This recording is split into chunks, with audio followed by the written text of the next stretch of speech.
O primeiro caso é de um tal homem chamado Hans, e que ocorreu no século XVII, onde hoje é a Estônia. Esse país foi palco de uma forte caça às bruxas, em um tempo onde o fanatismo e a superstição reinavam. Hans, o lobisomem, foi julgado e condenado nos moldes de acusados de bruxaria. No ano de 1651, um homem foi preso e levado diante da corte da cidade de Idavari, para que o julgassem por seus crimes. Hans, que tinha apenas 18 anos, foi acusado de se transformar em lobisomem desde os 16 anos de idade e que conseguia fazer isso por meio de um ritual satânico. Hans admitiu que caçava em sua forma de lobisomem, vagando pelas florestas, matando e devorando qualquer criatura que encontrasse, mas às vezes apenas para saciar seu desejo de matar. O jovem confessou ter matado vários animais como cabras e ovelhas e que bebia o sangue dos bichos ainda quente por puro prazer. Durante o julgamento, o questionaram como era a transformação, se seu corpo realmente mudava ou era algo espiritual. Ele relatou que sofria uma completa metamorfose e que poderia fazê-lo ali, na frente de todos, se eles quisessem ver. Imediatamente, os juízes mandaram acorrentá-lo, para que só assim ele se transformasse. O que ocorreu é que, na verdade, o homem não virou lobisomem, porém, apresentou o que foi chamado de um comportamento desagradável, em que uivou, rosnou, babou e se urinou enquanto tentava se libertar das correntes. Após verem tudo aquilo, os jurados decidiram que ele era apenas louco e cogitaram até em soltá-lo. Porém, um detalhe da confissão acabou chamando a atenção do júri. Hans disse que suas transformações se deram devido a um malefício feito por um homem negro. Certa madrugada, esse homem misterioso aparece para ele e lhe oferece uma bebida mágica que, uma vez ingerida, lhe concederá poderes mágicos, às custas de sua alma. Quando questionado se havia aceitado o acordo livremente ou fora enganado, Hans disse que aceitou de bom grado, porque achava que ganharia muito com a oferta. Hans foi julgado e condenado por bruxaria e licantropia, pois os juízes concluíram que o tal homem negro era o diabo disfarçado, e que o jovem, além de se transformar na besta, aceitara o pacto de espontânea vontade e simplesmente para praticar o mal. Talvez o jovem Hans fosse apenas louco e não devesse acabar condenado. O fato é que o caso de Hans, o lobisomem, não foi o único, mas o mais conhecido da Estônia. Mais de 20 julgamentos como o dele aconteceram naquele tempo. Acredita-se que em muitos desses casos, os acusados confessaram crimes que não cometeram na esperança de serem perdoados. Mas, independente disso, a sentença comum nessas circunstâncias era a execução. No século XVII, um homem de 80 anos chamado Thies de Kaltenbrunn, que viveu na Suécia, em uma região chamada Livônia, afirmava ser um lobisomem. Por esse motivo, todas as pessoas o desprezavam, inclusive seus parentes. Ele morava em uma cabana isolada e dificilmente ia até a vila mais próxima, pois fora ameaçado de linchamento e até de morte, se fosse lá. Até mesmo seus filhos, netos e bisnetos queriam distância dele e chegaram a mudar de nome na tentativa de apagar qualquer vínculo com ele. O velho era considerado louco pelas autoridades e fazia um pouco caso dele, afinal, era um homem já com seus 80 anos. Porém, em meados de 1691, houve um roubo na igreja da vila e, em busca de informações, agentes da lei foram à casa de Thies. O ancião disse não saber nada sobre o roubo no vilarejo, mas que queria revelar vários crimes que cometera quando transformado em lobo. Mesmo não dando crédito ao velho, acabaram por concordar em levá-lo para a vila e ouvir os tais crimes. Thies de Kaltenbrunn relatou que, desesperado de fome e frio ao passar o inverno inteiro sozinho, ele aceitara a oferta do diabo que lhe apareceu, fazendo uma proposta. O maligno o faria sobreviver se ele aceitasse a maldição do lobisomem. O velho disse que aceitou a barganha. Garantindo para todos que toda a história era verdadeira, disse ainda que se orgulhava de ser um licantropo. E após começar a falar seus atos, não parava mais. Segundo ele, usava os poderes concedidos no pacto demoníaco para fazer toda sorte de atrocidades. Ele disse que se transformava em lobisomem em dias sagrados, como o dia de Santa Lúcia, Pentecostes e Páscoa, como uma forma de afronta a Deus. A transformação se dava quando ele cobria suas costas com uma pele de lobo, o que lhe dava a força e a fúria desses animais. A população de vilarejos próximos foi atraída para ouvir os relatos impressionantes do velho, que eram cada vez mais violentos e detalhados. A sala de audiência ficara abarrotada com tanta gente querendo ouvir as atrocidades que o ancião falava. Thiers relatou que em uma certa noite, como lobisomem, correu pelas florestas e fazendas, matando e devorando animais. Confessou também ter atacado camponeses inocentes, inclusive tomando suas esposas e filhas e matando seus filhos. Os juízes não viam muita coerência em suas histórias, só que a cada caso relatado, um dos juízes lembrava que em sua infância ouvira casos semelhantes, que até então haviam sido tidos como ataques de matilhas de lobos. Em meio a relatos que ficavam cada vez mais terríveis e sanguinolentos, Thiers afirmou que traiu o pacto com o diabo e aderiu novamente à fé cristã. Mesmo sendo ainda um lobisomem, em uma tentativa de remissão pelos crimes que cometeu, ele dizia acreditar que Deus lhe dera a tarefa de caçar bruxos e outros licantropos, e que por vezes o fizera, querendo ser um tipo de justiceiro divino, e que isso o redimiu. Muitas pessoas não apenas acreditavam que o velho era um lobisomem, mas também creram em seu arrependimento, e que dessa forma deveria ser perdoado. Sem ter muito o que fazer, as autoridades decidiram que, como punição por seus crimes, Thiers de Kaltenbrunn seria exilado e nunca mais retornaria a Livônia, caso contrário, seria executado. Foi dito também que o velho era um protestante devotado e praticava um tipo de magia com base em bênçãos e amuletos, continuando a ser um tipo de licantropo da justiça. É isso que as lendas contam que ocorreu até o século seguinte. Esse é o caso de Gilles Garnier, um camponês que vivia na província francesa de Comté, especificamente na zona rural da cidade de Dole.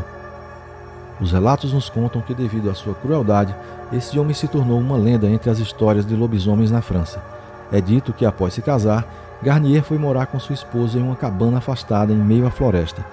Conta-se que ele tinha extrema dificuldade em prover alimento para os dois, e foi nessa época que várias crianças pequenas desapareceram ou foram encontradas mortas, e que acreditava-se que haviam sido atacadas por lobos.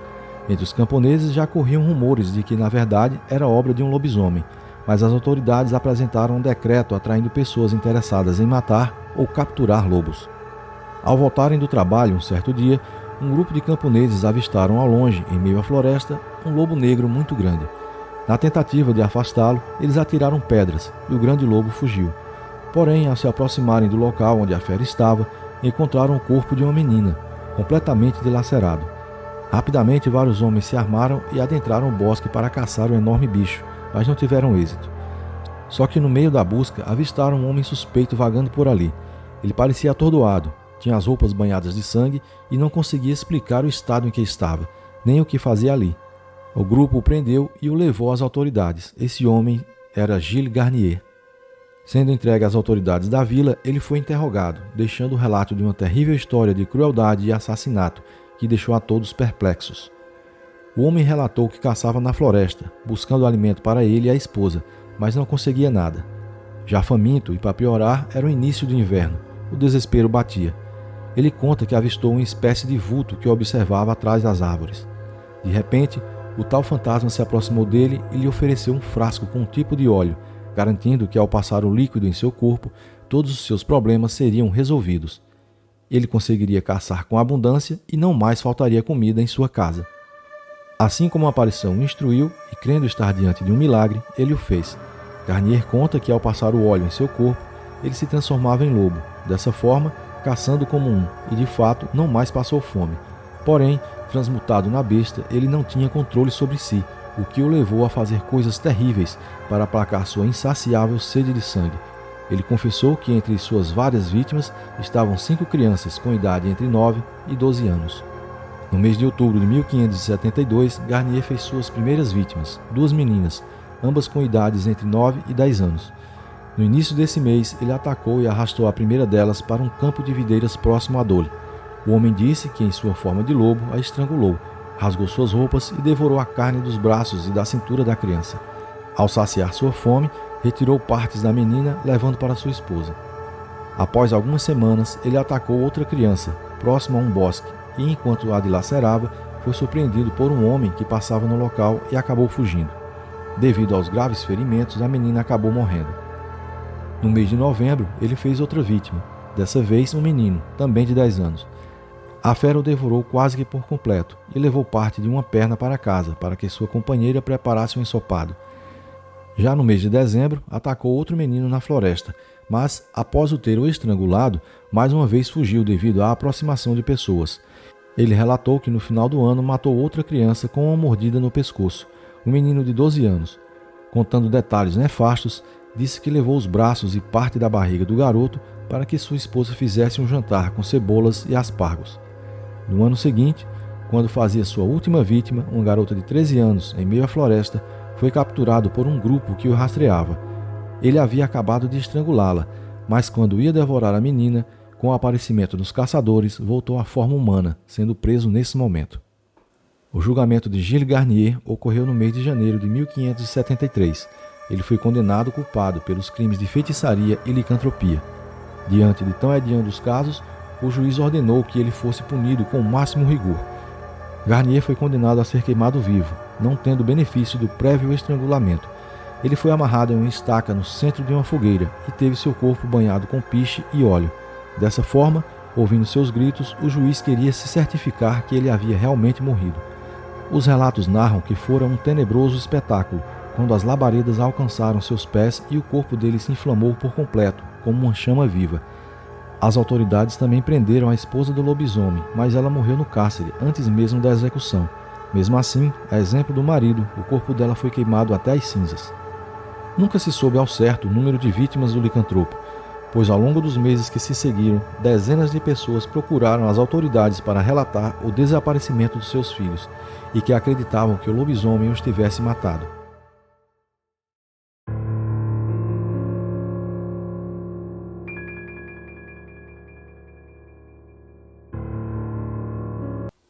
Anos atrás, num sítio próximo à chácara onde minha avó morava, vivia sua comadre Sebastiana. Casada, mãe de 6 filhos homens e esposa de um caminhoneiro, havia dado à luz ao 7º rebento. O nascimento da criança era motivo de alegria e festa, permitindo que a felicidade se espalhasse pelo lugar. Naquele tempo, acreditava-se que quando uma mulher tivesse 7 filhos do mesmo sexo, o primeiro deveria batizar o último, evitando que desgraças e maldições recaíssem sobre o recém-nascido.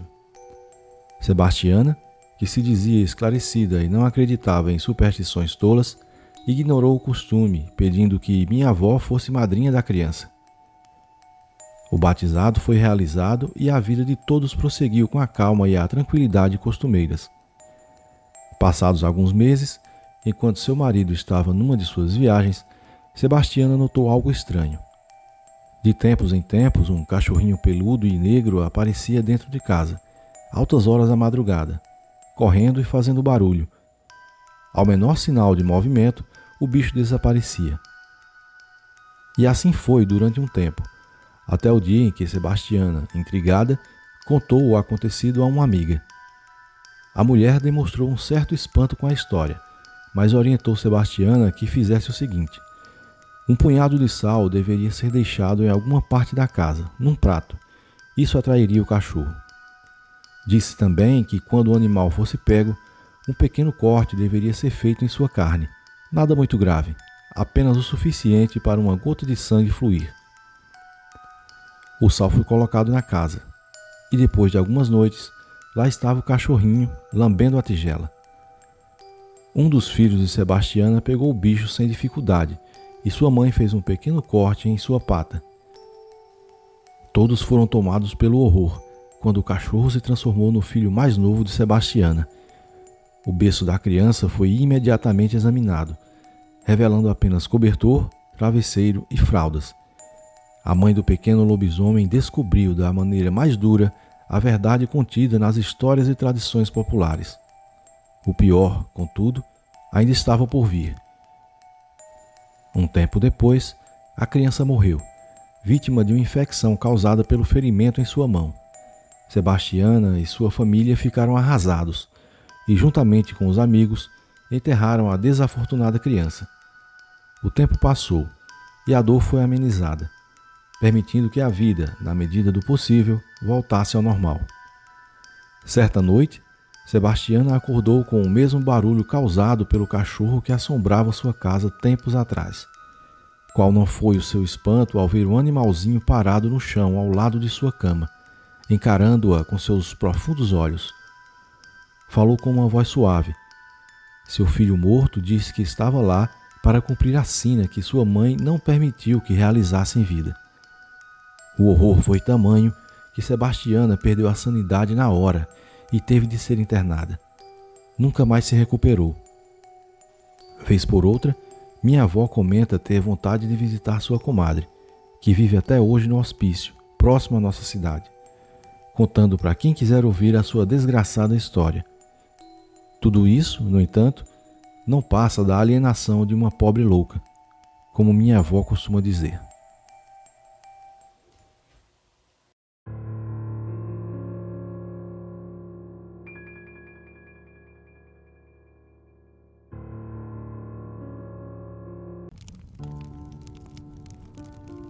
A história narrada a seguir me foi contada por um amigo, Jonas Goldberg, que conheço há bons 20 anos e dou garantia de idoneidade.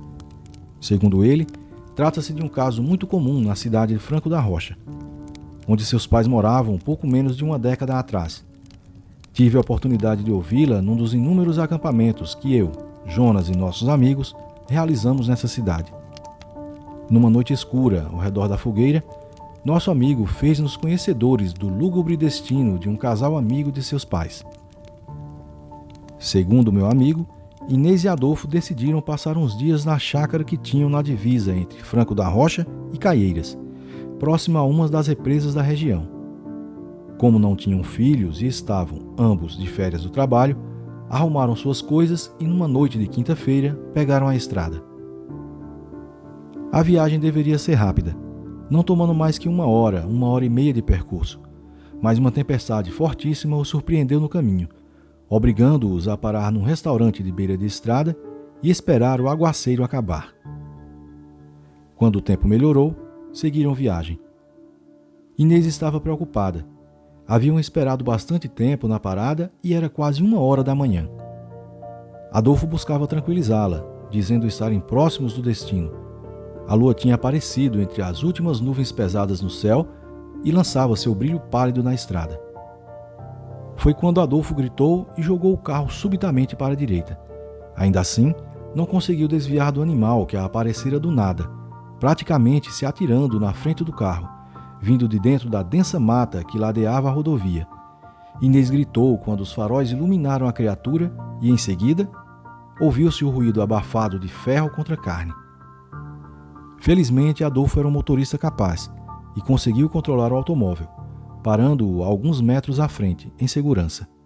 O casal desceu do veículo e correram para ver se o animal que haviam atropelado ainda estava vivo e podia ser socorrido. No primeiro momento, não entenderam o que estava acontecendo. Olharam-se quase que simultaneamente um para o outro e não precisaram trocar uma palavra para constatar a confusão no semblante um do outro. O que jazia inerte na pista não era um bicho, e sim um ser humano, nu, gravemente ferido e sangrando no asfalto da estrada. Começara a chover mais uma vez. As nuvens pesadas haviam voltado. Sem demora, Inês e o marido colocaram o desconhecido infeliz, que respirava com dificuldade, no banco de trás do carro e partiram rumo à chácara, o local habitado mais próximo de onde estavam.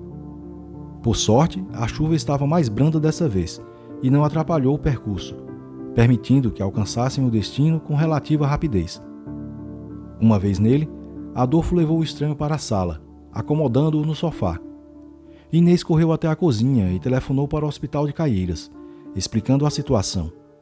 A enfermeira que a atendeu prontamente orientou os procedimentos de primeiros socorros e colheu o endereço para enviar a ambulância. Pediu que aguardasse e mantivesse a calma, pois a ajuda chegaria o mais rápido possível. Inês desligou e, respirando fundo, procurou acalmar-se. Ficou um pouco mais aliviada ao ver, pela janela, que a chuva cessara completamente, mais uma vez. Isso agilizaria ainda mais a chegada dos médicos, pensou ela. Voltou para a sala e encontrou o desconhecido consciente. Estava sentado, coberto por uma manta, e conversava com Adolfo. Ficou feliz a princípio, mas, no instante seguinte, estranhou uma recuperação tão rápida como aquela. Sua estranheza só fez aumentar quando prestou atenção ao tom da conversa. O homem implorava que Adolfo o matasse, pois era o que ele desejava quando, deliberadamente, se atirou na frente do carro do casal. O marido de Inês procurava acalmá-lo, dizendo que não falava coisa com coisa e, provavelmente, estava aturdido com a violência do acidente. Mas o estranho, além de bastante exaltado, continuava irredutível. E avisava que quanto mais demorassem em dar cabo dele, mais as vidas de ambos corriam perigo. Marido e esposa, infelizmente, não tiveram tempo de pensar ou fazer nada. A lua surgiu novamente no meio das nuvens, e o homem desconhecido, ao vê-la pela grande janela atrás do sofá onde estava, atirou-se no chão e urrou como uma besta enfurecida. Em questão de segundos, onde havia um homem gritando, agora se encontrava um imenso animal negro, coberto por vasta pelagem, com grandes presas e olhos infernalmente acesos. Inês, muda e imobilizada pelo horror que acabara de testemunhar, não acreditava no que via. Adolfo, demonstrando mais uma vez rapidez e raciocínio, empurrou a mulher para o corredor adjacente à sala, gritando para que fugisse. Ela obedeceu e correu. O marido colocou-se na frente da criatura, sendo atacado por ela com selvageria. Desesperada, Inês ouviu os gritos de Adolfo enquanto corria pela casa. Alcançou o lado de fora e viu o carro estacionado metros à frente, logo depois da piscina. Se dirigia rapidamente até ele, mas, na metade do caminho, ouviu um rosnado. Olhou para trás e viu a criatura saltando em sua direção. O impacto foi forte e a apavorada mulher, que nesse momento encontrava-se exatamente na beira da piscina, perdeu o equilíbrio e caiu na água junto com o monstro. Por um momento achou que morreria, mas conseguiu desvencilhar-se daquele ser hediondo e nadar rapidamente para a beirada oposta. Apoiada no outro lado, olhou novamente para trás e viu que a fera, ao que parecia, não sabia nadar e estava se afogando. Foi quando notou que a ambulância havia chegado na chácara, percebendo a claridade da luz dos faróis do veículo. Mais que depressa, Inês saiu da água e correu em direção aos médicos que haviam descido, mas estavam do lado de fora da porteira. Ainda terrivelmente desesperada, a mulher abriu o portão de madeira e foi acudida pelos homens do hospital. Gritava frases e palavras desconexas sobre seres enraivecidos atacando seu marido dentro da casa. A polícia foi chamada e, assim que chegou, adentrou a chácara junto com os médicos. Adolfo foi encontrado vivo, em estado gravíssimo, estirado no chão da sala onde havia sido atacado. Ficaria meses no hospital, mas, segundo 2 dos médicos que prestaram socorro, sobreviveria. Tensos minutos depois, um policial voltava para a ambulância onde Inês havia sido deixada, cuidada por um dos médicos, para avisar, seja lá o que fora, que havia atacado o casal, tinha desaparecido. Não foi encontrado em lugar algum. Porém, havia sido encontrado o corpo de um homem que, posteriormente, fora tido como desconhecido e o maníaco que atacara o casal, morto, afogado na piscina. Passados 6 meses dos eventos insólitos, Inês e Adolfo voltaram para a chácara, onde os eventos ocorreram. O marido tivera alta do hospital e estava quase recuperado. A esposa acreditava que, no campo, o restabelecimento seria melhor e queria se livrar de uma vez das más lembranças, voltando a frequentar o lugar e substituindo as recordações antigas e desagradáveis por outras novas e felizes. Haviam lutado bastante para conseguir aquele pedaço de terra que tanto amavam e decidiram que não se desfariam dele. 2 dias depois, Inês estava na cozinha lavando a louça do jantar, admirando pela janela a linda lua que mais uma vez mostrava-se majestosa no firmamento. Quase no mesmo instante, ouviu Adolfo urrar desesperado em seu quarto, no 2º andar. A mulher correu para lá o mais rápido que pôde e, ainda nas escadas, escutava o som de móveis sendo despedaçados e alguém, aparentemente, sendo atirado contra as paredes. O que era aquilo? Será que um outro monstro, como de tempos atrás, havia invadido a chácara e atacado seu marido? Como era possível? Chegou até o aposento e encontrou vazio, com todos os móveis, cama, guarda-roupas, gaveteiro, destruídos. A janela estava estilhaçada, como se alguém tivesse se atirado por ela, de dentro do cômodo, com a mesma fechada. Sua alma gelou ao olhar para fora, para o céu acima, para a lua cheia que lançava sua luz esbranquiçada quarto adentro.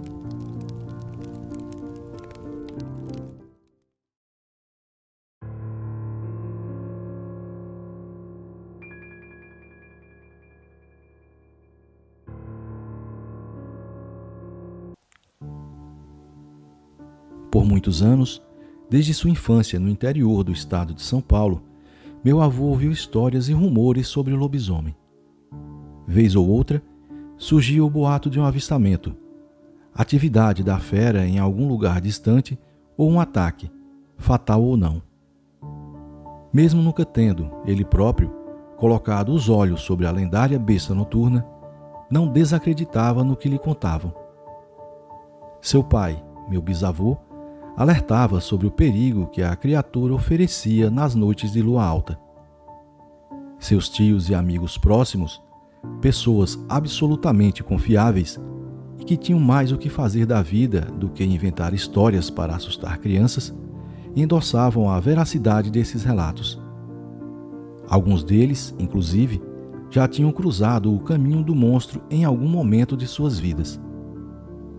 A atividade dos lobisomens naquela época, início do século passado, era frequente e não raro se ouvia falar de sua nefasta aparição. Mas, mesmo jamais tendo feito pouco do que ouvia, quis o destino que meu avô tivesse seu encontro com a besta noturna. Pouco antes de seu casamento com minha avó, quando já vivia em Brigadeiro Tobias, bairro afastado da cidade de Sorocaba, voltava meu avô do trabalho. Normalmente, seu retorno se dava por volta das 7, 8 horas da noite, mas, nessa oportunidade, parou num bar pelo caminho e se demorou um pouco mais, bebendo e conversando com alguns amigos que encontrou por lá. Engraçado é que meu avô dizia que coisas inesperadas acontecem com aqueles que, no retorno ao lar, desviam-se de seu caminho para demorar mais do que o correto nos botecos da vida. Uma lição devidamente aprendida, segundo ele.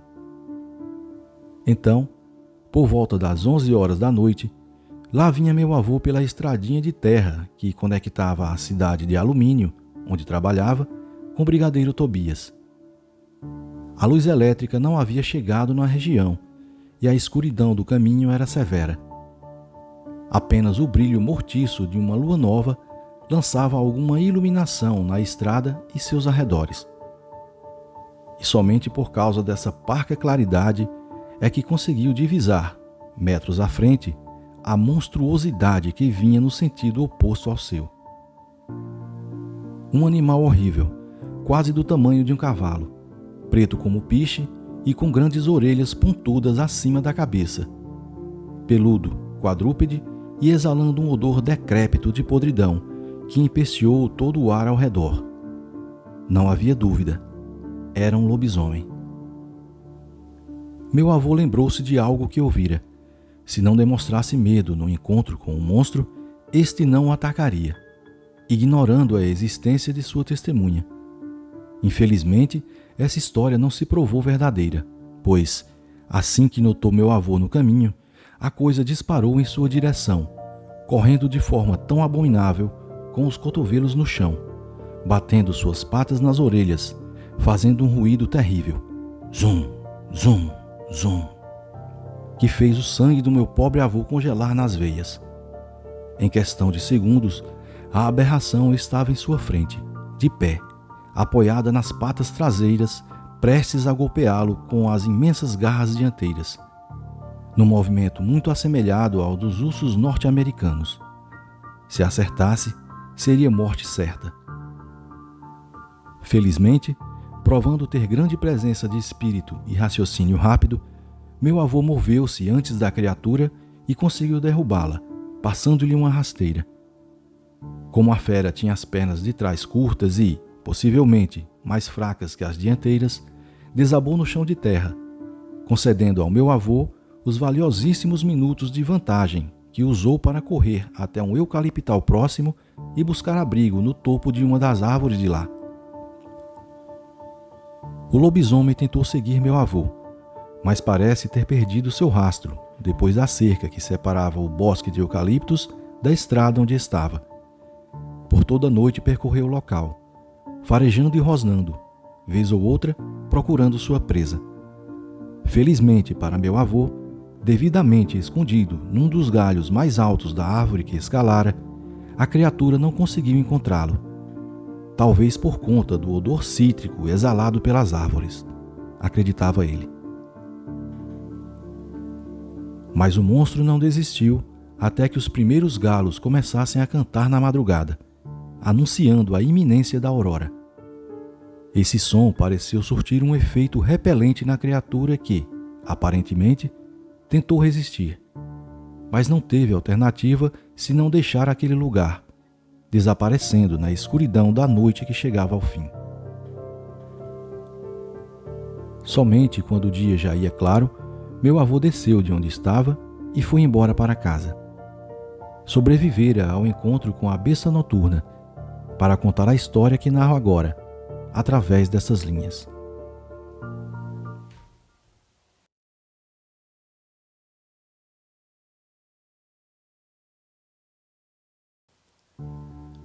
O apito de um trem na calada da noite pode ser um som solitário e melancólico, mas às vezes ele é o prelúdio de um horror que a modernidade não consegue apagar.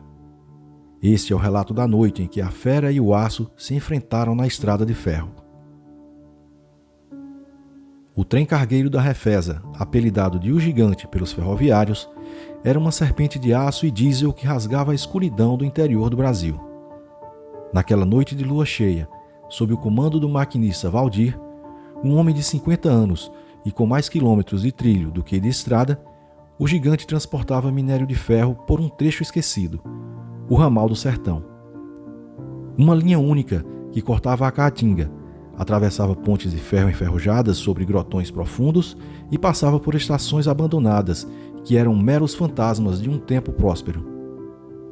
Dentro da cabine da locomotiva, o ambiente era de uma normalidade ruidosa, o ronco potente do motor, o balanço constante, a luz verde do painel de controle e o cheiro de óleo diesel.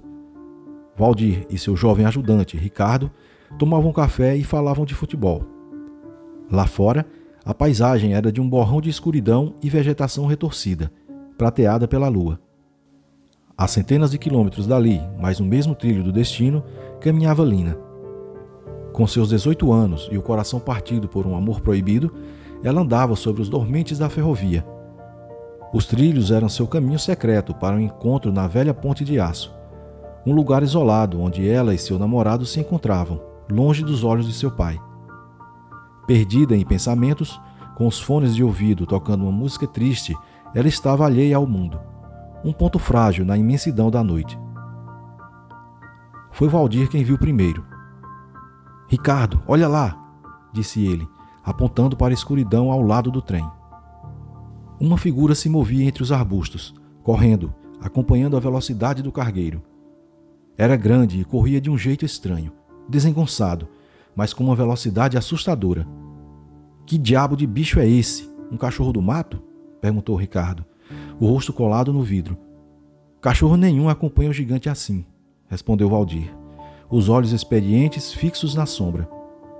A criatura saiu da vegetação e correu em paralelo aos trilhos.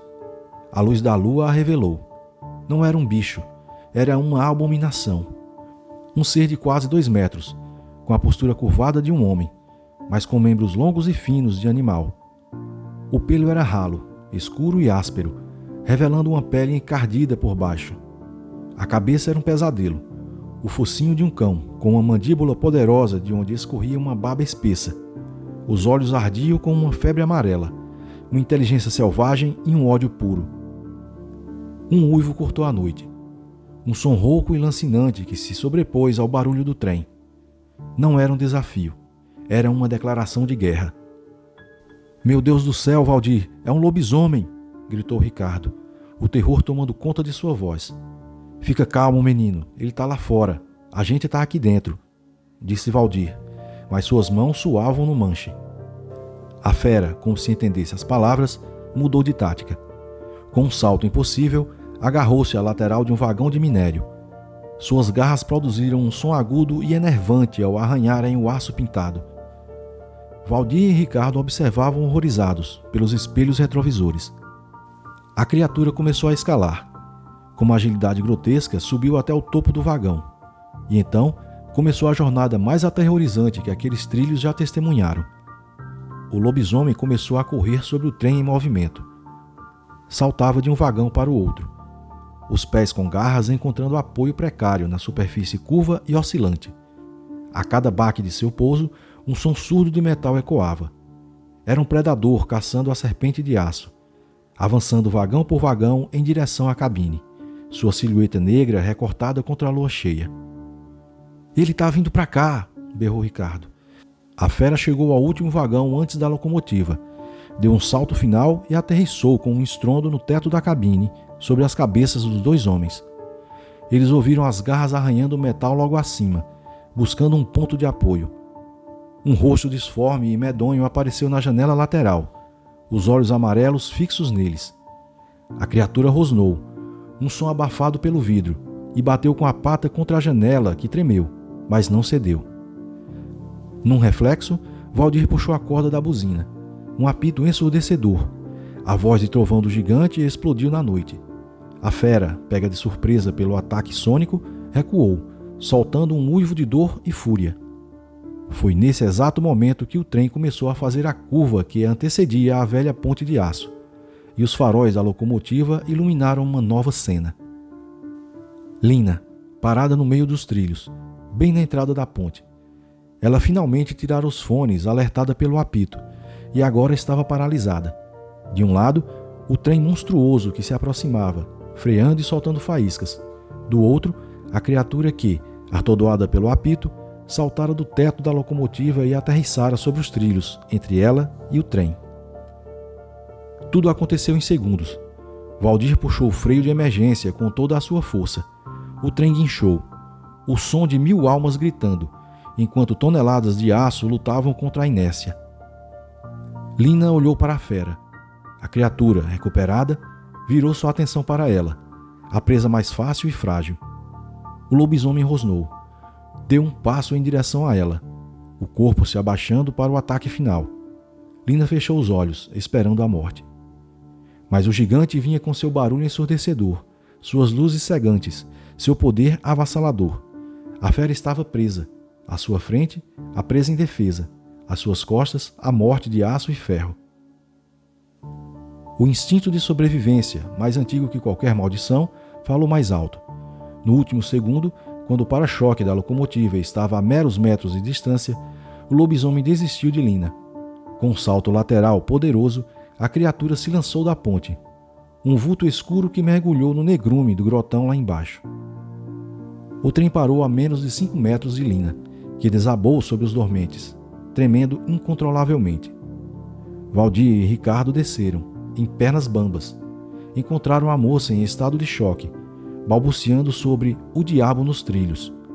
Olharam para o grotão. Apenas escuridão e o som do vento. Não havia sinal da criatura. Levaram Lina até a próxima cidade. A história oficial foi que ela quase fora atropelada. Ninguém acreditaria na verdade. Mas Valdir, sempre que apitava seu trem na escuridão do ramal do sertão, lembrava-se da noite em que sua serpente de aço enfrentou uma fera amaldiçoada. E Lina, pelo resto de sua vida, nunca mais andou perto de uma ferrovia à noite, pois sabia que nem todo monstro é feito de lendas. Alguns são feitos de carne, garras e um ódio que nem o apito de um trem pode espantar.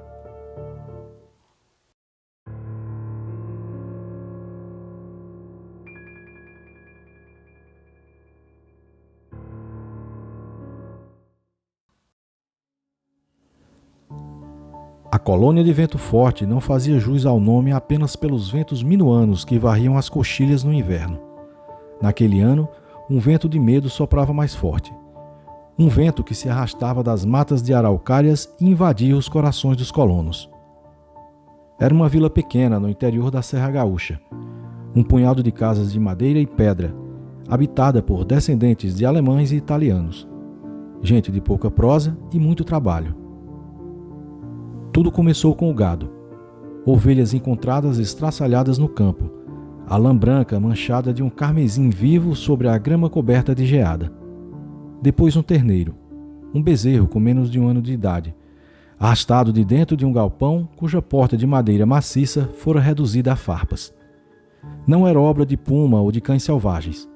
As marcas eram de uma fúria descontrolada, de uma força que não pertencia à ordem natural das coisas. Os mais velhos, ao redor do fogo de chão, com o chimarrão passando de mão em mão, começaram a sussurrar a palavra temida, uma herança das lendas do velho mundo: lobisomem. Mateus conhecia o medo da vila, mas para ele, o medo era um companheiro antigo. Aos 10 anos, uma queda de um cavalo assustado o deixara preso a uma cadeira de rodas. Agora, com 18, seus braços eram fortes, mas suas pernas eram lembranças inúteis sobre um cobertor de lã.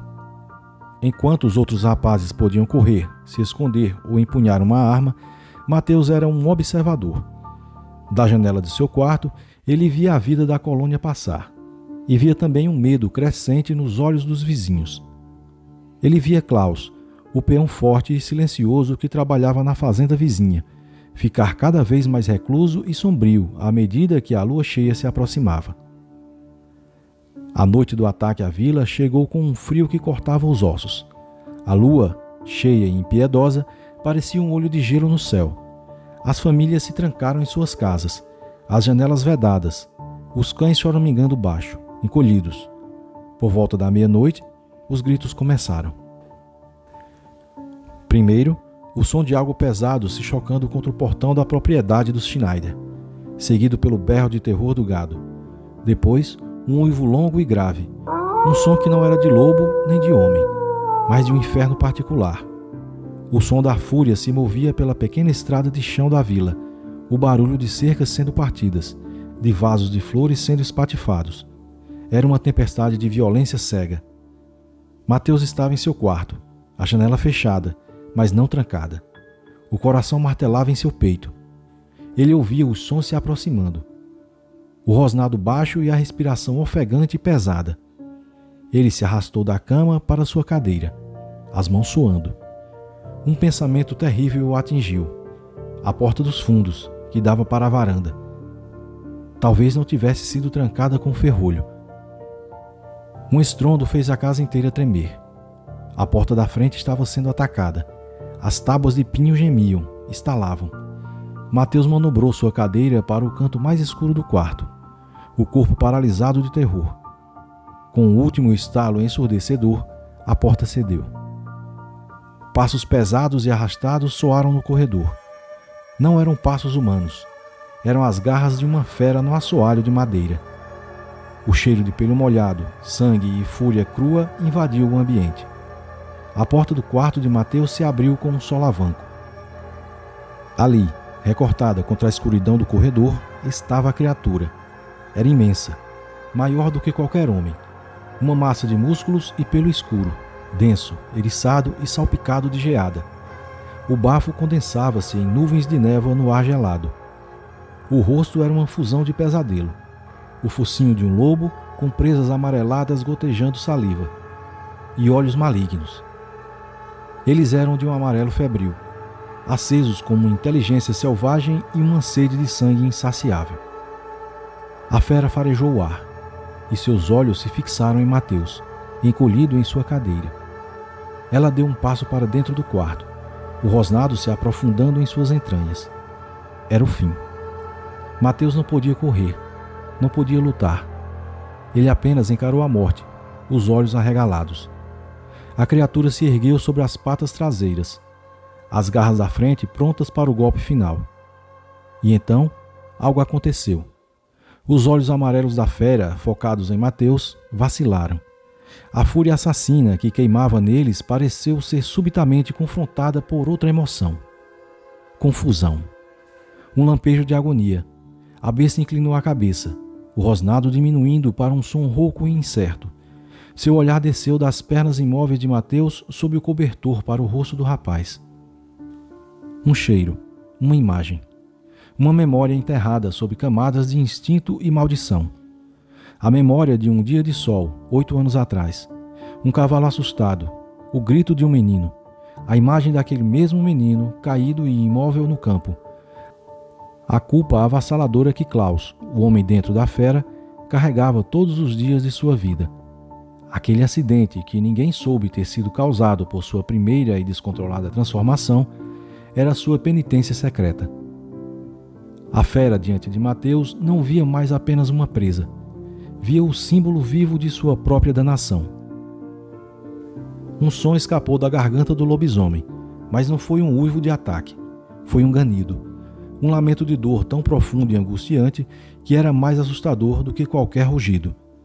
A criatura recuou um passo, depois outro, as garras arranhando o chão. Ela sacudiu a cabeça maciça, como se tentasse se livrar daquela memória torturante. Com o último olhar de puro tormento para o rapaz na cadeira de rodas, a fera se virou e fugiu, desaparecendo na noite fria, deixando para trás apenas o cheiro de sua presença e um silêncio ensurdecedor. Mateus ficou ali, tremendo, o corpo banhado em suor frio. Ele não sobrevivera porque a fera teve piedade. Ele sobrevivera porque, por um terrível instante, a fera se lembrara de ser homem, e o homem se lembrara de sua culpa. No dia seguinte, enquanto a vila calculava seus prejuízos e amaldiçoava o monstro, Mateus ficou em silêncio. De sua janela, ele viu Klaus à distância, consertando uma cerca. O homem parecia exausto, o corpo coberto de arranhões, e quando seu olhar cruzou brevemente com a janela de Mateus, havia uma expressão de vergonha e dor tão profunda que o rapaz sentiu um calafrio pior do que o da noite anterior. Mateus agora conhecia o segredo da fera de vento forte, e seu medo do monstro se misturou a uma terrível e triste compaixão pelo homem amaldiçoado a carregar, em duas formas, o peso de uma tragédia.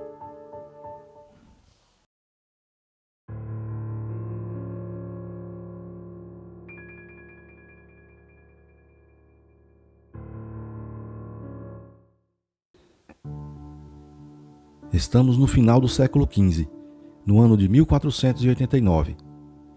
Nas margens orientais da Europa, o reino da Hungria, embora poderoso, sangrava.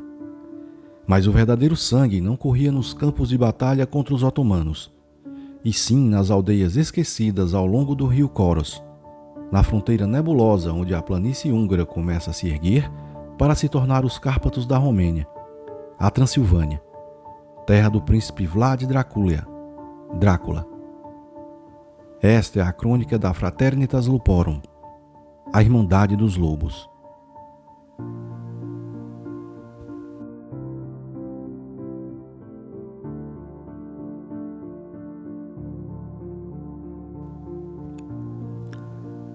Holohasa não era uma cidade grande, mas era próspera. Situada num vale profundo, cercada por florestas de pinheiros tão densas que a luz do sol raramente tocava o solo coberto de musgo. A cidade vivia da madeira e da ovelha. Mas naquele inverno, o frio desceu das montanhas com uma crueldade nunca vista. A neve soterrou os caminhos e a neblina, vinda do leste, estacionou sobre o vale como uma mortalha. Tudo começou com o silêncio dos cães. Em uma terça-feira gélida, os pastores encontraram o primeiro sinal. Não foi um ataque comum. Lobos caçam para comer. Eles matam a presa, devoram a carne e partem. O que os pastores encontraram no redil do velho Miklos foi um massacre litúrgico. 30 ovelhas mortas. Nenhuma comida. Todas elas, sem exceção, tinham as gargantas rasgadas com uma precisão cirúrgica e as vísceras expostas, organizadas em padrões geométricos bizarros sobre a neve branca, que agora era um tapete escarlate. O medo se instalou. Lobos loucos, diziam uns. Ursos acordados do inverno, diziam outros. Mas os mais velhos, aqueles que ainda guardavam os amuletos pagãos escondidos sobre os crucifixos, sabiam que urso nenhum desenha espirais com tripas de ovelhas. Na semana seguinte, o terror subiu um degrau. O gado começou a ser atacado. Touros imensos, animais de meia tonelada, eram encontrados despedaçados, com marcas de garras profundas que rasgavam couro e osso. Mas o mais perturbador eram as pegadas. Eram patas de lobo, sim, mas enormes, muito maiores que as de qualquer lobo dos Cárpatos. E em certos trechos, onde a lama congelada permitia ver melhor, as pegadas mudavam. Por alguns metros, a besta parecia ter caminhado em duas patas.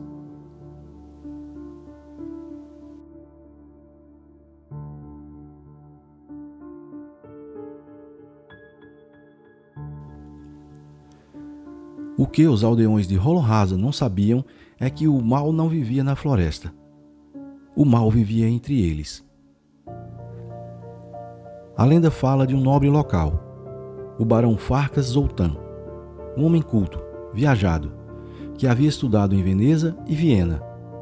Dizia-se que, em suas viagens, Farkas encontrara textos proibidos, grimórios sumérios que falavam de deuses anteriores a Cristo, divindades da fome, da caça e da bestialidade. Ele voltou para a Hungria não com ouro, mas com uma ideia, a de que o homem é, em sua essência, um predador aprisionado pelas leis de Deus e da moralidade. Farkas fundou a Fraternitas Luporum, a Irmandade dos Lobos.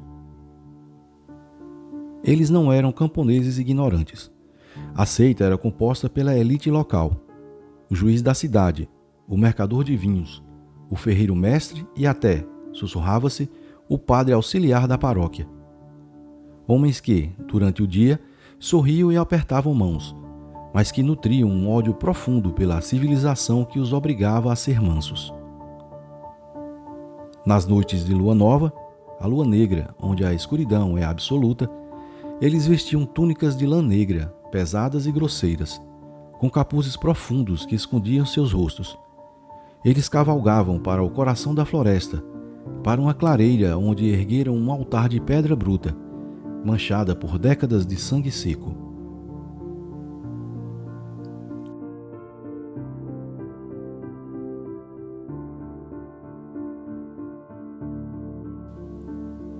O relato mais detalhado que sobreviveu vem de um diário apócrifo, supostamente escrito por um inquisidor que investigou o caso anos depois. Ele descreve o ritual, a missa da besta. A cerimônia começa com uma renúncia. Em latim gutural, os membros da Fraternitas renegavam o batismo, cuspiam na cruz e juravam lealdade ao pai da fome. No centro do altar, uma taça de ferro negro circulava. Dentro dela, uma mistura profana: vinho, beladona, acônito, a erva de lobo e sangue humano fresco, colhido de viajantes ou vagabundos que a seita capturava nas estradas. Ao beberem o cálice, a alucinação coletiva, ou a magia negra real, começava. O relato diz que a transformação não era instantânea como nos contos de fada. Era dolorosa, era uma punição. Os homens caíam de quatro no chão congelado, gritando enquanto seus ossos estalavam e se reorganizavam. A mandíbula se deslocava para a frente, os dentes caíam para dar lugar a presas amareladas e serrilhadas. A pele humana se rasgava, sangrando, enquanto um pelo grosso, negro e oleoso brotava de dentro para fora. Eles não se tornavam lobos comuns, mas se tornavam abominações. Monstros bípedes, curvados, com 2 metros de altura, mantendo a inteligência sádica do homem, mas ganhando a força e a fome da besta. Eles eram os Verfakats, palavra húngara para homens-lobo. E então a caçada começava.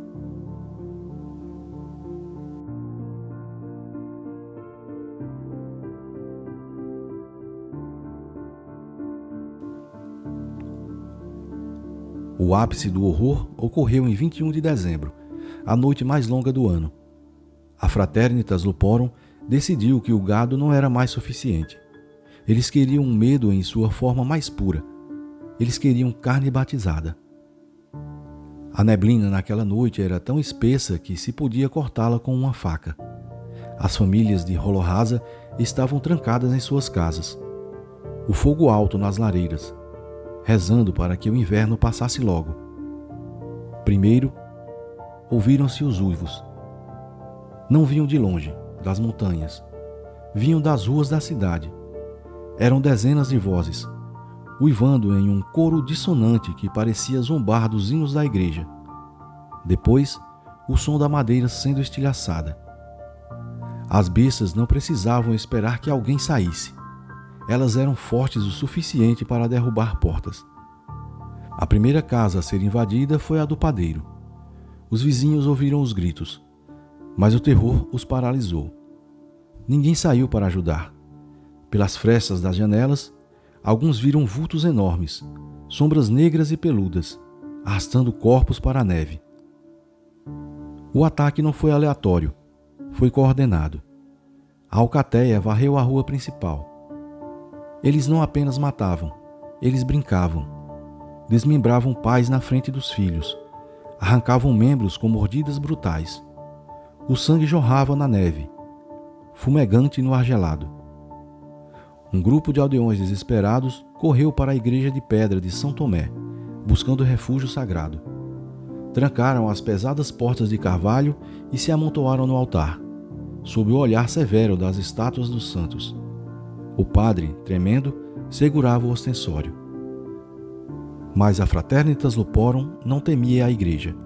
Do lado de fora, as bestas arranhavam as paredes de pedra, as garras produzindo faíscas. E então, o silêncio. O padre achou que eles tinham desistido. Foi quando o vitral principal, lá no alto, estourou. Como demônios alados, 3 das criaturas saltaram para dentro da nave da igreja, caindo entre os fiéis. O pânico foi absoluto. O local sagrado transformou-se num matadouro. O sangue manchou as toalhas no altar, misturando-se ao vinho da Eucaristia. Dizem que uma das bestas, a maior delas, possivelmente o Barão Farcas, arrancou a cabeça do padre com uma única patada e uivou do púlpito, uma pregação profana para uma congregação de cadáveres.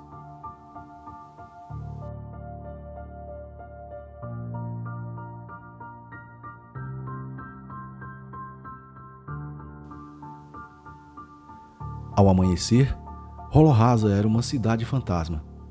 O silêncio era quebrado apenas pelo crocitar dos corvos, que desciam aos milhares para o banquete macabro deixado nas ruas. Não havia sobreviventes na Cidade Baixa.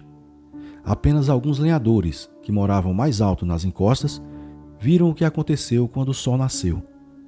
Eles viram um grupo de homens, nus, cobertos de sangue seco e lama, caminhando calmamente para fora da floresta em direção às mansões dos nobres.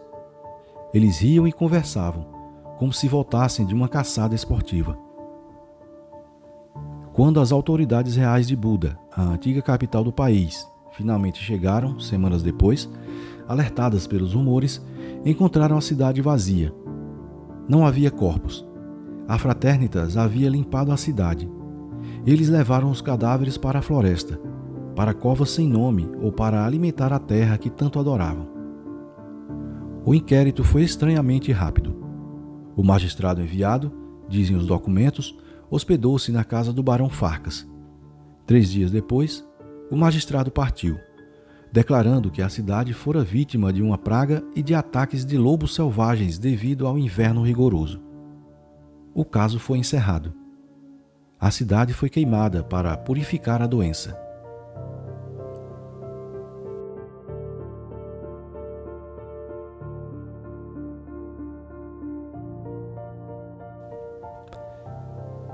A antiga cidade de Holorrasa desapareceu dos mapas. Onde antes havia casas, hoje há apenas ruínas cobertas por raízes retorcidas e espinheiros. Os locais, na Romênia e na Hungria atual, evitam aquela parte da floresta. Dizem que bússolas não funcionam lá e que pássaros não cantam naquela encosta. Mas o aspecto mais aterrorizante da lenda não é o passado, é o presente. Historiadores do oculto e folcloristas afirmam que a Fraternitas Luporum nunca foi desfeita. Eles acreditam que a seita é hereditária, que o sangue do lobo foi passado de pai para filho, através das gerações da nobreza decadente e, depois, para a elite industrial e política da Europa Oriental. Rumores persistem de que, nas profundezas das florestas na fronteira húngaro-romena, Em propriedades privadas cercadas por segurança alta e arame farpado, carros de luxo chegam nas noites de lua nova. Homens poderosos, banqueiros, políticos, descem de seus veículos. Eles tiram seus ternos italianos, vestem túnicas negras antigas e caminham para a escuridão das árvores. Eles não se transformam mais fisicamente em lobos. A magia antiga diluiu-se ou o mundo tornou-se cético demais para permitir tal milagre sombrio. Mas o ritual da alma permanece. Eles bebem a mistura de ervas. Eles caçam. Eles caçam pessoas sequestradas pelo tráfico humano, soltas na floresta para servirem de caça. E nesses momentos, sob a luz pálida da lua, esses homens de poder liberam a besta interior, matando com as próprias mãos, dilacerando com facas que imitam garras, revivendo o pacto antigo de Farcas. Se você dirigir pelas estradas secundárias da Hungria à noite, perto da fronteira com a Romênia, e vir vultos na beira da floresta, não pare. E se ouvir um uivo que soa humano demais, cheio de uma maldade inteligente e zombeteira, reze. Pois a irmandade dos lobos ainda corre, e eles estão sempre com fome.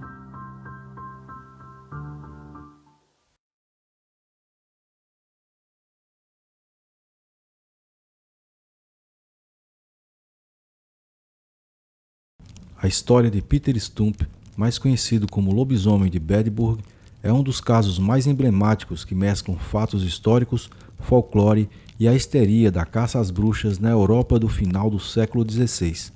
A narrativa, embora envolta em controvérsias e lacunas documentais, pode ser contada em vários aspectos.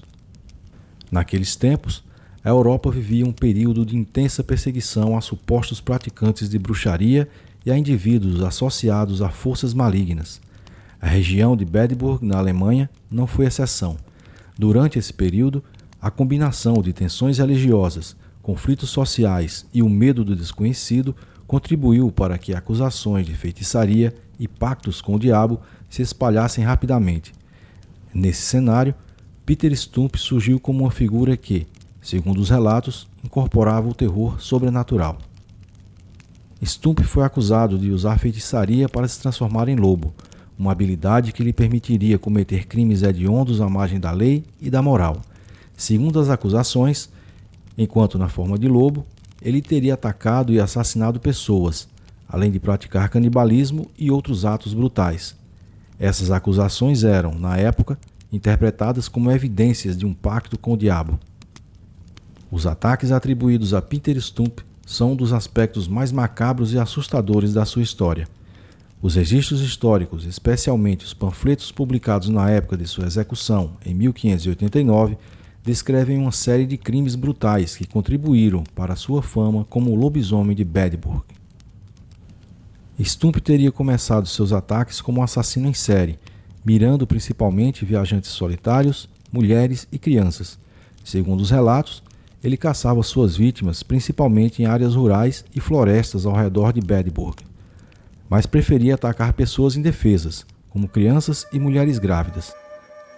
Após matar suas vítimas, ele supostamente as mutilava, devorando partes de seus corpos, incluindo cérebros e órgãos internos. Um panfleto da época alega que ele arrancava fetos das barrigas das mulheres grávidas e consumia seus corações ainda pulsantes, afirmando que tinham um sabor mais doce do que qualquer outro tipo de carne.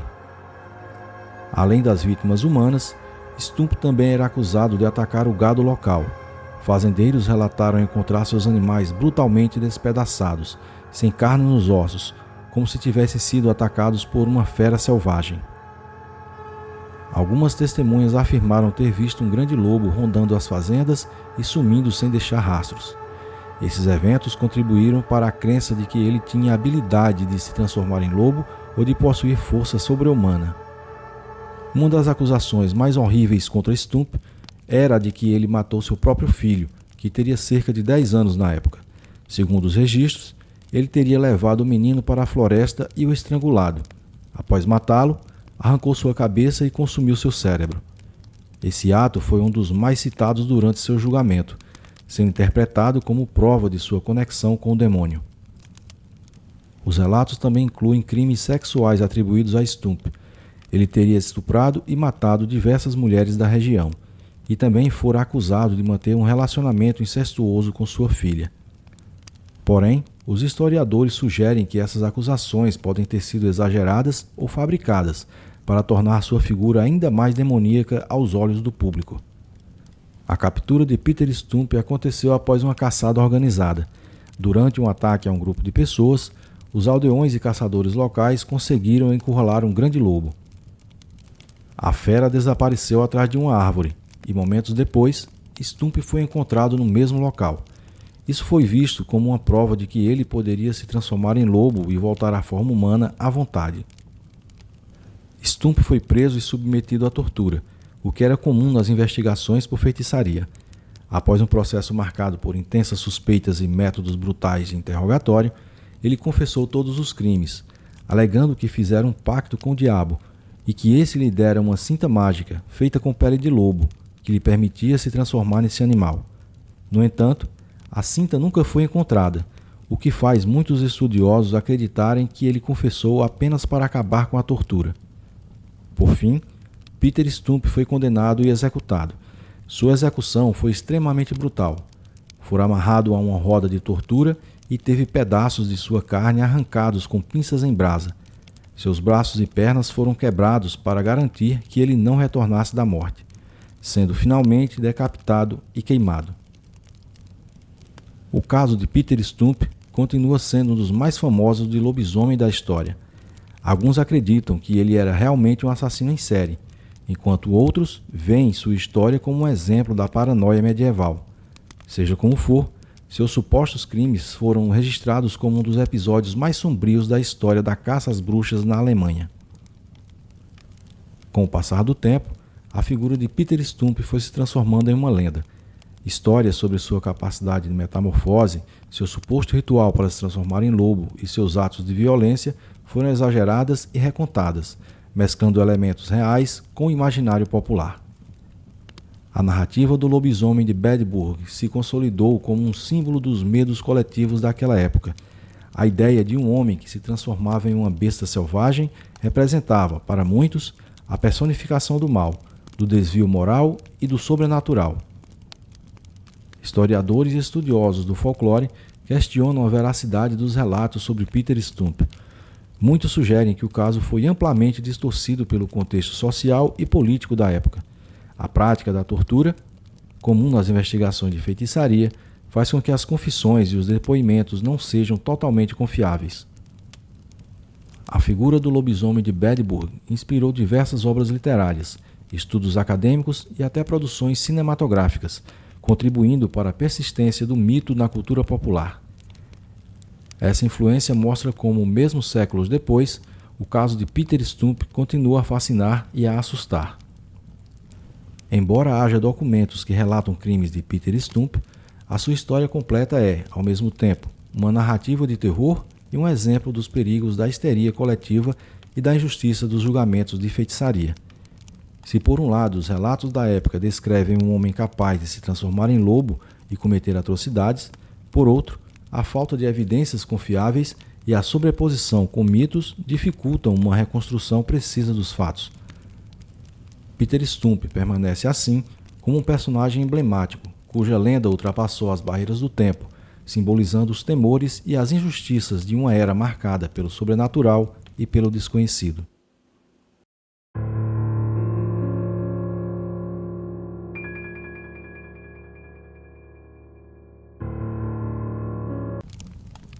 A lua cheia pairava sobre o sertão do Ceará como um olho branco e febril, derramando uma luz pálida sobre a vegetação retorcida da Caatinga.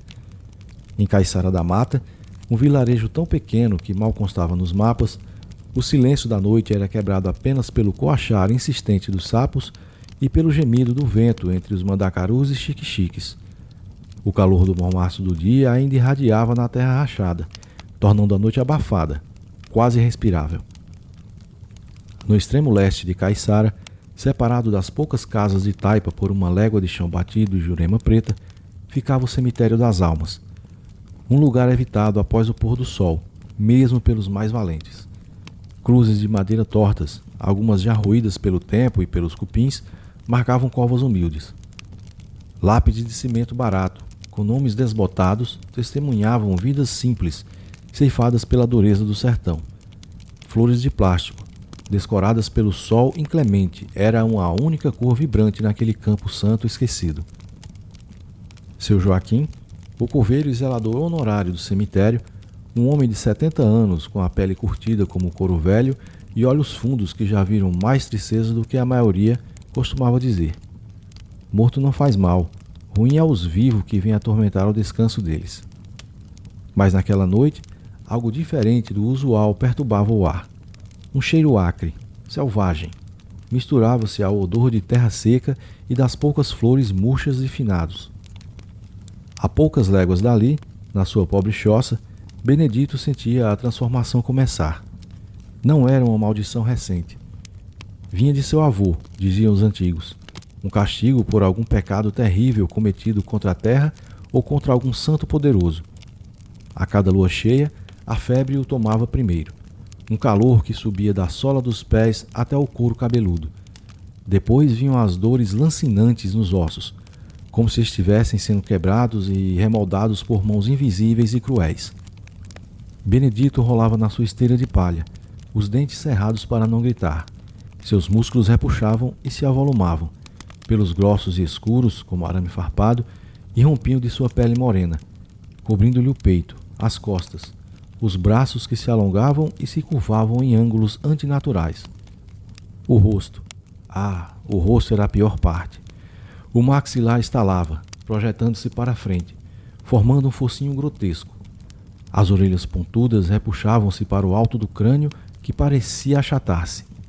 Seus olhos, antes castanhos e mansos, agora brilhavam com um amarelo bestial, injetados de uma fome que não era humana.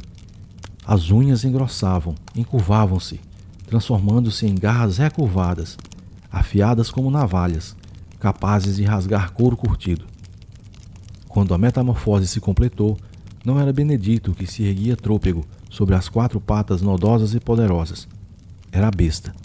Um lobisomem saído das profundezas do medo sertanejo. Uma criatura de pesadelo com quase 2 metros de altura quando se erguia sobre as patas traseiras.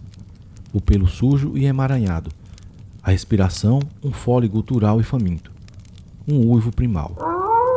Longo e carregado de uma angústia selvagem, rasgou a noite, fazendo os cachorros de Caiçara latirem em desespero e os moradores mais devotos se benzerem em suas camas.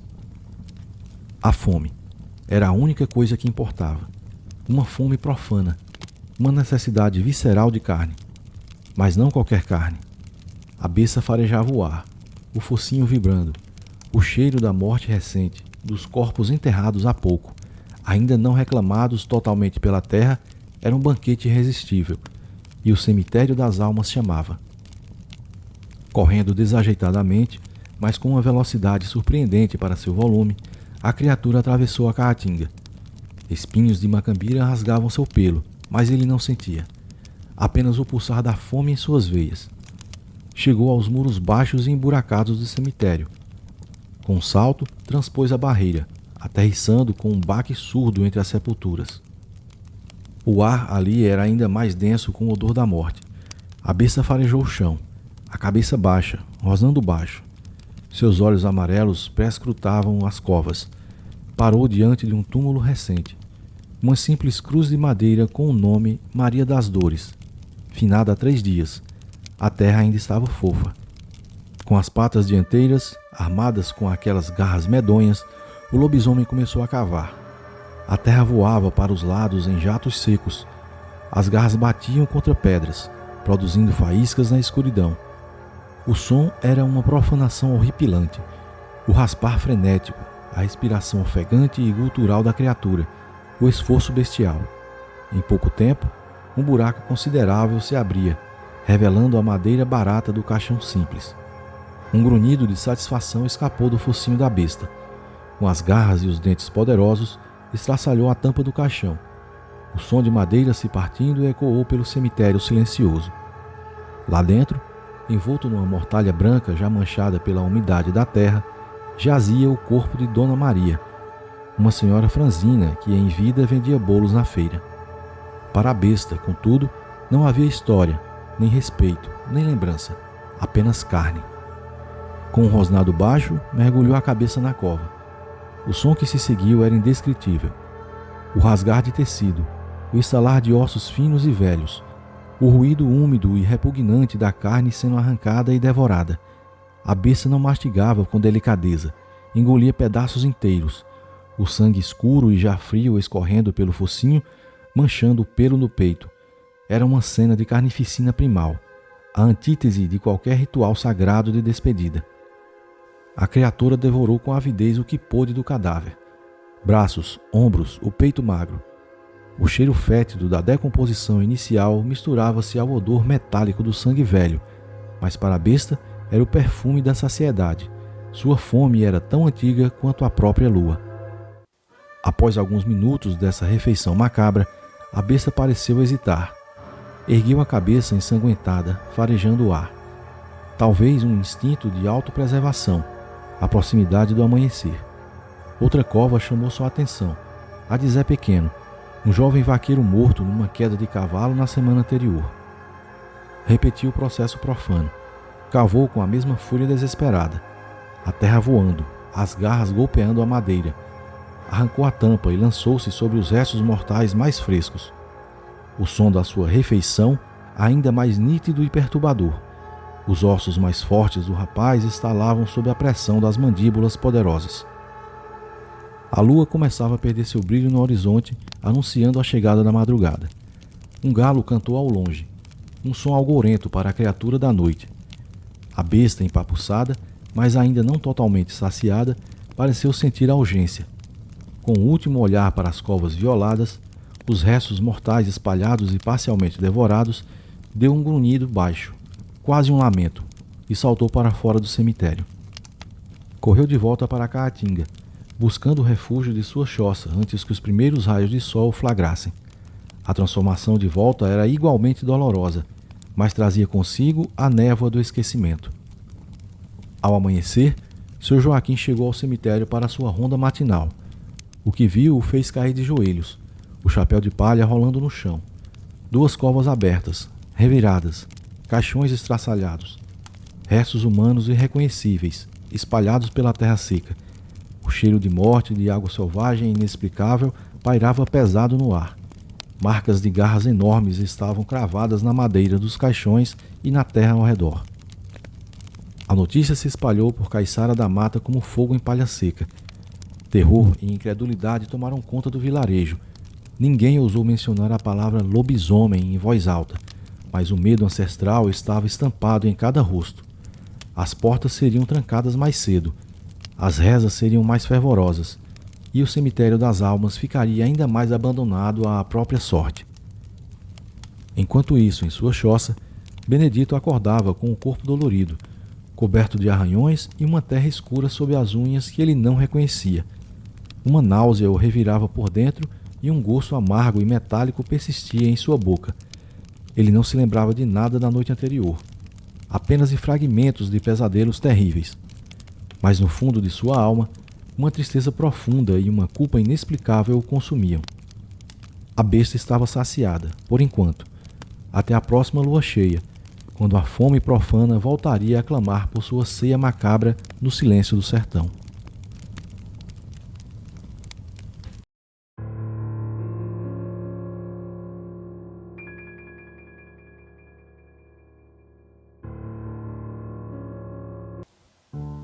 Na zona da mata de Pernambuco, onde o verde do canavial se estende até o horizonte como um mar sem fim, vivia Quitéria.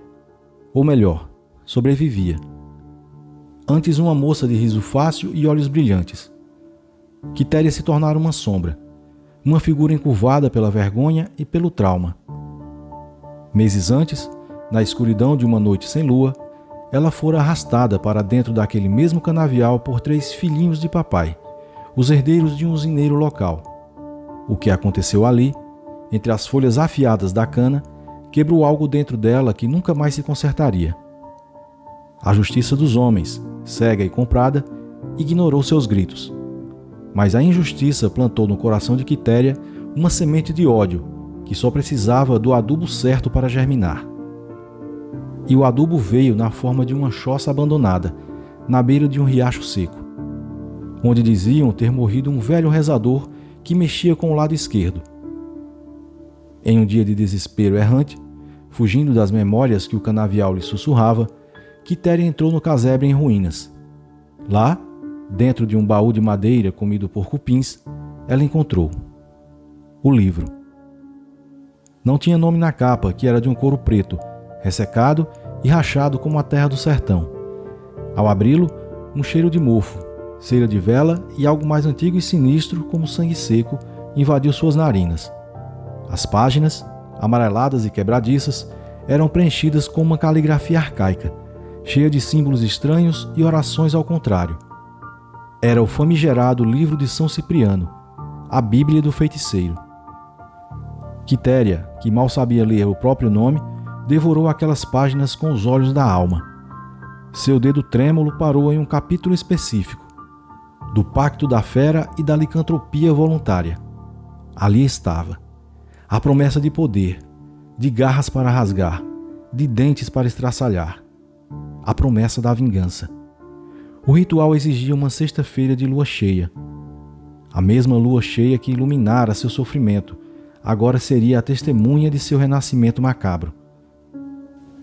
À meia-noite, Quitéria foi a uma encruzilhada de terra no meio do canavial, o coração batendo com um misto de pavor e uma alegria terrível. Nua, como viera ao mundo e como fora humilhada, ela desenhou no chão um círculo com as cinzas de um galho de jurema preta. Com um caco de vidro, cortou a palma da mão, deixando seu sangue pingar e se misturar com as cinzas.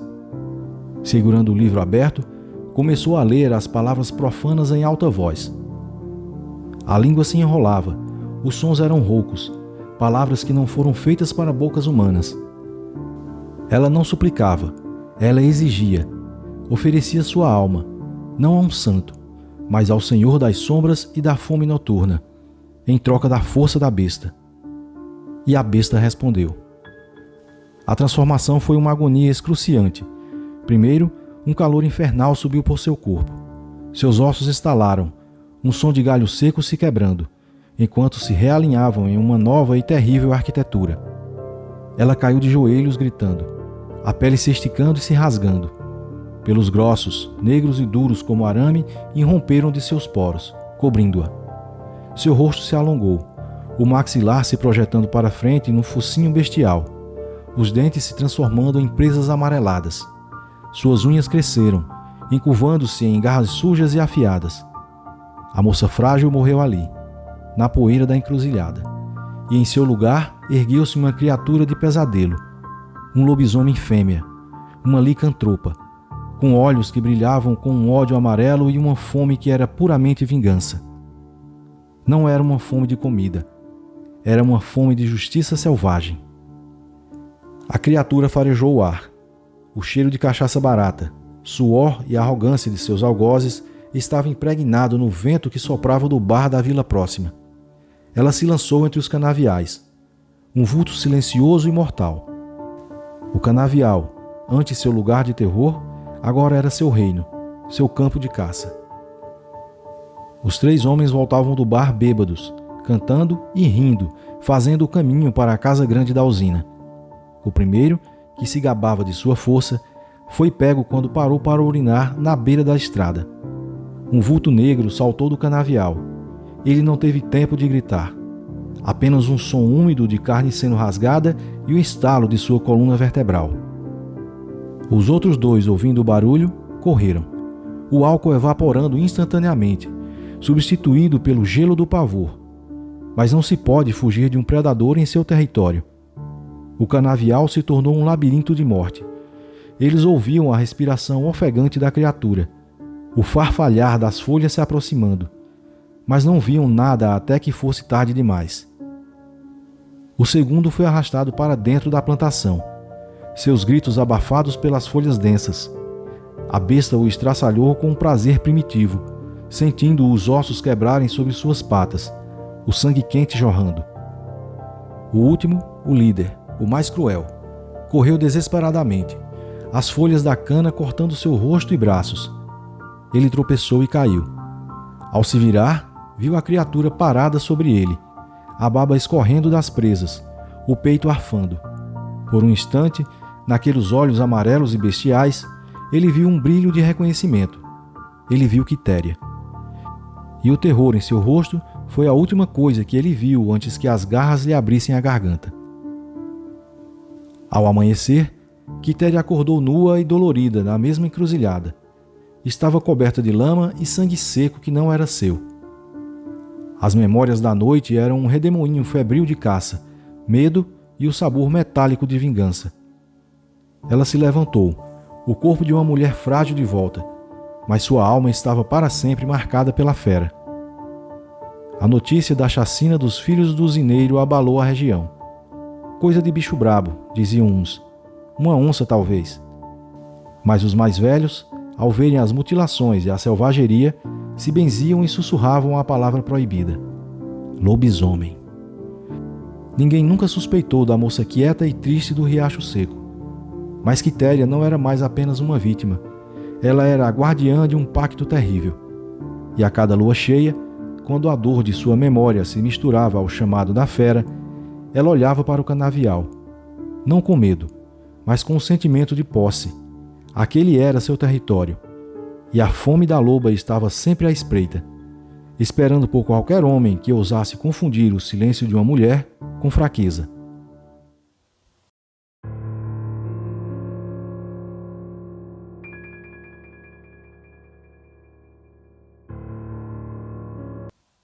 Aperte o cinto na sua poltrona, pois a estrada que vamos percorrer agora é escura, solitária e banhada por uma lua que desperta os piores pesadelos do sertão. Este é um caos que os caminhoneiros mais velhos contam de boca pequena, com a voz embargada e os olhos perdidos na distância. Silas era caminhoneiro desde que se entendia por gente. Um homem do agreste, de pele curtida pelo sol e mãos grossas e calejadas de tanto segurar o volante de seu Scania 113 azul celeste, que ele chamava carinhosamente de Valente. Naquela noite de agosto, uma quinta-feira que pesava como uma cesta, a lua cheia parecia um holofote divino, prateando a caatinga e transformando os mandacarus em sentinelas fantasmagóricas. Ele vinha do polo gesseiro de Araripina, no extremo oeste de Pernambuco, com a carroceria do Valente carregada até a boca. O destino era Recife, mas a jornada era longa e a estrada traiçoeira. Ele estava na PE 320, um trecho sinuoso e solitário que corta o sertão, ligando cidades como Serra Talhada e Flores. Era uma estrada de asfalto remendado, com trechos de costela de vaca que faziam a cabine inteira tremer. Por volta das 11 da noite, a bexiga apertou e a garganta pediu um café. Silas avistou as luzes fracas e amareladas de um posto de gasolina antigo, um daqueles que parecem parados no tempo. Posto Estrela Cadente, dizia a placa enferrujada. Só havia um frentista, um senhor mirrado, de olhar cansado, que mascava um fiapo de palha no canto da boca. — Vai seguir viagem agora, chefe? Perguntou o velho enquanto a bomba de diesel roncava. — Vou sim, meu amigo. Quanto mais cedo chegar, melhor, respondeu Silas bocejando. O velho cuspiu a palha e olhou para a lua, redonda e brilhante. Se eu fosse o senhor, esperava o dia clarear.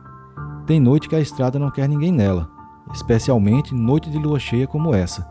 É noite de bicho, de visagem. Silas deu um meio sorriso, pagou o diesel e o café amargo, e entrou de volta na cabine do Valente.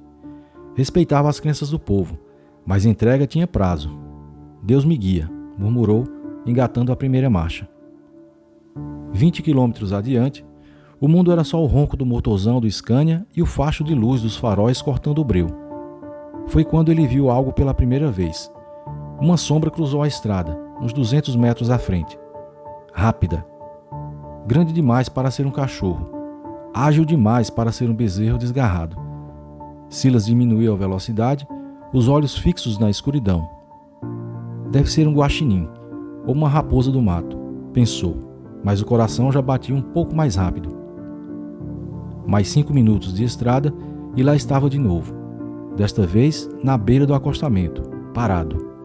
Por um segundo, os faróis do Valente iluminaram a criatura em cheio, e o sangue de Silas gelou. Não era animal que ele conhecesse.